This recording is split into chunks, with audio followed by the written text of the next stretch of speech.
ನಮಸ್ಕಾರ ಸ್ನೇಹಿತರೆ. ಶಬರಿಮಲೆಯ 18 ಮೆಟ್ಟಿಲುಗಳ ಅರ್ಥ, ಮಹತ್ವ ಮತ್ತು ಮಹಿಮೆಗಳನ್ನು ತಿಳಿದುಕೊಳ್ಳೋಣ ಬನ್ನಿ. ಶಬರಿಮಲೆಯ ಅಯ್ಯಪ್ಪ ಕೋಟ್ಯಾನುಕೋಟಿ ಭಕ್ತರ ಆರಾಧ್ಯ ಮೂರ್ತಿ. ಶಬರಿಮಲೆಯಲ್ಲಿ ಮಕರ ಜ್ಯೋತಿಯ ದರ್ಶನಕ್ಕೆ ಭಕ್ತರು ಆತುರಿಯುತ್ತಾರೆ. ಕಠಿಣ ವ್ರತಾಚರಣೆಯ ಮೂಲಕ ಮಾಲಾಧಾರಿಗಳು ಅಯ್ಯಪ್ಪನ ದರ್ಶನ ಮಾಡುತ್ತಾರೆ.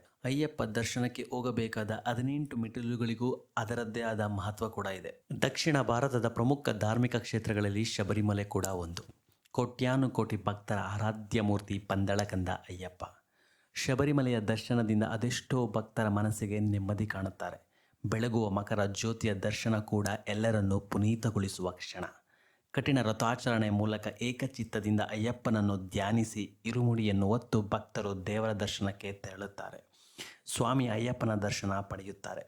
ಇಂದು ಎಲ್ಲ ಭಕ್ತರು ಪುಳಕಗೊಳ್ಳುವ ಕ್ಷಣ ಕೂಡ ಹೌದು. ಅಂತೆಯೇ ಅಯ್ಯಪ್ಪನ ದರ್ಶನಕ್ಕೆ ಶಬರಿಮಲೆಯಲ್ಲಿ 18 ಮೆಟ್ಟಿಲುಗಳನ್ನು ಹತ್ತಬೇಕು. ಈ 18 ಮೆಟ್ಟಿಲಿಗೂ ಅದರದ್ದೇ ಆದ ಅರ್ಥ, ಮಹತ್ವ ಕೂಡ ಇದೆ.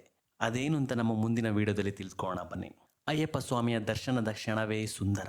ಸದಾ ಅಯ್ಯಪ್ಪನ ನಾಮಸ್ಮರಣೆ ಮಾಡುತ್ತಾ 41 ದಿನಗಳ ಕಠಿಣ ವ್ರತಾಚರಣೆಯಲ್ಲಿ ತೊಡಗಿ ದೇವರ ದರ್ಶನದ ಕ್ಷಣ ಬಂದಾಗ ಭಕ್ತರು ಪುಳಕಗೊಳ್ಳುತ್ತಾರೆ. ಮಣಿಕಂಠನ ದರ್ಶನದಿಂದ ಕಠಿಣ ವ್ರತಾಚರಣೆ ಸಾರ್ಥಕವಾಯಿತು ಎಂಬ ಧನ್ಯತಾ ಭಾವವು ಮೂಡುತ್ತದೆ. ಮಕರ ಜ್ಯೋತಿಯ ದರ್ಶನ ಪ್ರತಿ ಅಯ್ಯಪ್ಪ ಮಾಲಾಧಾರಿಗಳ ಬದುಕಿನ ಸ್ಮರಣೀಯ ಕ್ಷಣ ಕೂಡ ಹೌದು. ಆದರೆ ಈ ಎಲ್ಲ ಧನ್ಯತಾ ಕ್ಷಣಕ್ಕೆ ಮುನ್ನ ಪ್ರತಿ ಭಕ್ತರು 18 ಪವಿತ್ರ ಮೆಟ್ಟಿಲುಗಳನ್ನು ಹತ್ತಬೇಕು. ಅಯ್ಯಪ್ಪನ ಕರುಣಾಮೃತಕ್ಕೆ ಪಾತ್ರವಾಗುವುದಕ್ಕೆ ಈ 18 ಮೆಟ್ಟಿಲುಗಳು ಕೂಡ ದಾರಿ. ಇದು ಬರೀ ಮೆಟ್ಟಿಲುಗಳು ಅಲ್ಲ. ಈ 18 ಮೆಟ್ಟಿಲುಗಳಿಗೂ ಅದರದ್ದೇ ಆದ ಮಹತ್ವವಿದೆ. ಅದರದ್ದೇ ಆದ ಅರ್ಥ ಕೂಡ ಇದೆ. 41 ದಿನಗಳ ಕಠಿಣ ವ್ರತಾಚರಣೆ ಮಾಡಿದವರಿಗೆ ಮಾತ್ರ ಈ ಮೆಟ್ಟಿಲುಗಳನ್ನು ಹತ್ತುವ ಅವಕಾಶ. ಬಲಗಾಲನ್ನು ಮೊದಲು ಇಟ್ಟು ಇರುಮುಡಿಯನ್ನು ಹೊತ್ತು ಅಯ್ಯಪ್ಪ ಮಾಲಾಧಾರಿಗಳು ಈ ಮೆಟ್ಟಿಲುಗಳನ್ನು ಏರುತ್ತಿರುತ್ತಾರೆ. ಸ್ವಾಮಿಯೇ ಶರಣಮಯ್ಯಪ್ಪ, ಸ್ವಾಮಿಯೇ ಶರಣಮಯ್ಯಪ್ಪ. ಹಿಂದೂ ಧರ್ಮದಲ್ಲಿ 108 ಎಂಬ ಸಂಖ್ಯೆಗೆ ಬಹಳ ಮಹತ್ವವಿದೆ. ವೇದಗಳ ಪ್ರಕಾರ 108 ಸಂಖ್ಯೆ ಇಡೀ ಬ್ರಹ್ಮಾಂಡವನ್ನು ಪ್ರತಿನಿಧಿಸುತ್ತದೆ. ಜಪಮಾಲೆಯ ಮಣಿಗಳಾಗಲಿ, ಭಾರತದಲ್ಲಿರುವ ಪವಿತ್ರ ಕ್ಷೇತ್ರಗಳಾಗಲಿ, ಶಿವನ ಸ್ವರೂಪವಾದ ನಟರಾಜನ ನಾಟ್ಯ ಭಂಗಿಯೂ ಆಗಿರಲಿ, ಎಲ್ಲವೂ 108. ಇವಷ್ಟೇ ಅಲ್ಲದೆ ಇನ್ನೂ ಅನೇಕ ಧಾರ್ಮಿಕ ನಂಬಿಕೆ, ಆಚಾರಗಳಲ್ಲಿ 108 ಅವಿನಾಭಾವ ಸಂಬಂಧವನ್ನು ಹೊಂದಿದೆ. ಹೀಗಾಗಿ ಈ ಸಂಖ್ಯೆ ಮಂಗಳಕರ ಎಂಬುದು ನಂಬಿಕೆ. ಈ 108ರ ನಡುವೆ ಇರುವ ಶೂನ್ಯವನ್ನು ತೆಗೆದರೆ ಅದು 18 ಆಗುತ್ತದೆ. 18 ಕೂಡ ಸಾಕಷ್ಟು ಪ್ರಾಮುಖ್ಯತೆಯನ್ನು ಹೊಂದಿರುವ ಸಂಖ್ಯೆ. ಮಹಾಭಾರತದಲ್ಲಿ 18 ಪರ್ವಗಳಿವೆ. ಭಗವದ್ಗೀತೆಯಲ್ಲಿ 18 ಅಧ್ಯಾಯಗಳಿವೆ. ಅಂತೆಯೇ 108ರಲ್ಲಿ ಒಂದು ಪರಮಾತ್ಮ, ಶೂನ್ಯ, ಮಾಯೆ ಮತ್ತು 8 ಎಂಬ ಸಂಖ್ಯೆ 8 ಜೀವಾತ್ಮಗಳು ಎಂಬುದು ನಂಬಿಕೆ. ಈ 108ರ ನಡುವೆ ಇರುವ ಶೂನ್ಯವನ್ನು ತೆಗೆದರೆ 1 ಮತ್ತು 8 ಒಟ್ಟಿಗೆ ಸೇರುತ್ತದೆ. ಅಂದರೆ ಪರಮಾತ್ಮ ಮತ್ತು ಜೀವಾತ್ಮದ ನಡುವಿನ ಮಾಯೆಯನ್ನು ತೆಗೆದರೆ ಇಬ್ಬರು ಒಟ್ಟು ಸೇರಬಹುದು. ಅಂದರೆ 18 ಎಂಬುದು ಇಲ್ಲಿ ದೇವರ ಸಾಕ್ಷಾತ್ಕಾರದ ಸಂಖ್ಯೆ ಎಂಬ ನಂಬಿಕೆ ಕೂಡ ಇದೆ.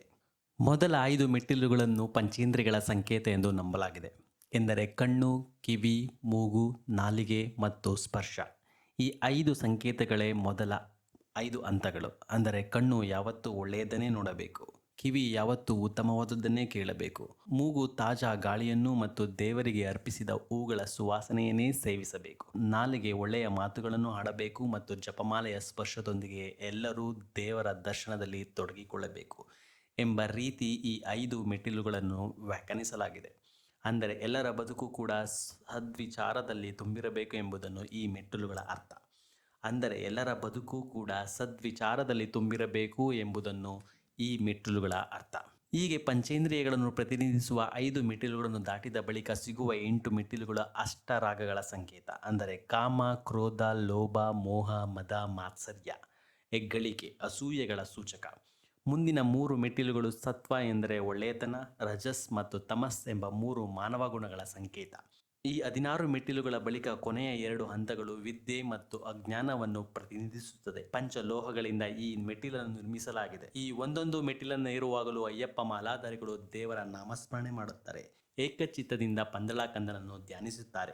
ಯಾರು ಈ 18 ಮೆಟ್ಟಿಲುಗಳನ್ನು ಏರುತ್ತಾರೋ ಅವರು ತಮ್ಮ ಎಲ್ಲ ಲೌಕಿಕ ಬಯಕೆಗಳಿಂದ ತಮ್ಮನ್ನು ತಾವು ಬೇರ್ಪಡಿಸಿಕೊಳ್ಳುತ್ತಾರೆ ಎಂಬ ನಂಬಿಕೆ ಕೂಡ. ಇನ್ನು ಈ ಪವಿತ್ರ ಮೆಟ್ಟಿಲುಗಳು 4 ವೇದಗಳು, 6 ವೇದಾಂಗಗಳು, 6 ದರ್ಶನಗಳು ಮತ್ತು 2 ಮಹಾಕಾವ್ಯಗಳನ್ನು ಪ್ರತಿನಿಧಿಸುತ್ತವೆ ಎಂಬುದು ನಂಬಿಕೆ. ಅಲ್ಲದೆ ಶಬರಿಮಲೆಯ ಸುತ್ತಲಿನ 18 ಬೆಟ್ಟಗಳನ್ನು ಈ ಮೆಟ್ಟಿಲು ಪ್ರತಿನಿಧಿಸುತ್ತದೆ ಎಂದು ಹೇಳಲಾಗುತ್ತದೆ. ಅಂದರೆ ಈ 18 ಮೆಟ್ಟಿಲುಗಳಿಗೂ ಅದರದ್ದೇ ಆದ ಮಹತ್ವ ಕೂಡ ಇದೆ. ಈ ಮೆಟ್ಟಿಲನ್ನೇರುವ ಅದ್ಭುತ ಅನುಭವವನ್ನು ಪಡೆಯಲು 41 ದಿನ ಕಠಿಣ ವ್ರತವನ್ನು ಮಾಡಬೇಕು. ಕ್ಷೌರ ಮಾಡಬಾರದು, ಅಸಭ್ಯ ಭಾಷೆ ಬಳಸಬಾರದು, ತಂಬಾಕು ಅಥವಾ ಮದ್ಯ ಸೇರಿದಂತೆ ದುರ್ವ್ಯಸನದಿಂದ ದೂರ ಇರಬೇಕು, ಇಂದ್ರಿಯ ನಿಗ್ರಹ ಮಾಡಬೇಕು. ದೇಗುಲಕ್ಕೆ ಭೇಟಿ ನೀಡುವಾಗ ಭಕ್ತರು ಕಪ್ಪು, ಕೇಸರಿ ಅಥವಾ ಸರಳ ನೀಲಿ ಬಟ್ಟೆಗಳನ್ನು ಧರಿಸಬೇಕು. 41 ದಿನಗಳ ತಮ್ಮ ಶಿಬಿರದಲ್ಲಿ ಉಳಿದುಕೊಂಡು ದಿನ ಅಯ್ಯಪ್ಪನ ಪೂಜೆ ಅರ್ಚನೆಯಲ್ಲಿ ಕಾಲ ಕಳೆಯಬೇಕು. ಹೀಗೆ ಗುರುಸ್ವಾಮಿ ಮಾರ್ಗದರ್ಶನದಲ್ಲಿ ಏಕಚಿತ್ತದಿಂದ ಮಣಿಕಂಠನ ನಾಮಸ್ಮರಣೆಯೊಂದಿಗೆ ಶಬರಿಮಲೆ ಯಾತ್ರೆ ಕೈಗೊಳ್ಳುವ ವ್ರತಾಧಾರಿಗಳು ಮಕರ ಜ್ಯೋತಿಯ ದರ್ಶನದ ಕ್ಷಣದ ಆನಂದವನ್ನು ಪಡೆಯುತ್ತಾರೆ ಮತ್ತು ಅಯ್ಯಪ್ಪ ಸ್ವಾಮಿಯ ಕೃಪೆಗೆ